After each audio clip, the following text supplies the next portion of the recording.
ہے چاشت کی نماز۔ حضرت ابو ہریرہ رضی اللہ تعالیٰ عنہ فرماتے ہیں مجھے میرے خلیل نے 3 چیزوں کی تلقین فرمائی، ہر ماہ 3 روزے رکھنے کی، چاشت کی 2 رکعتوں کی، اور اس بات کی کہ سونے سے پہلے وتر پڑھ لیا کروں۔ صحیح مسلم 1672721 2 جگہ یہ حدیث ہے۔ تو 3 کام ہے آج آپ کے لیے۔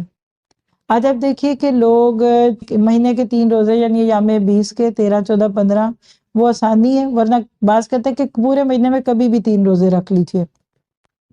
چاشت کا وقت کون سا ہوتا ہے؟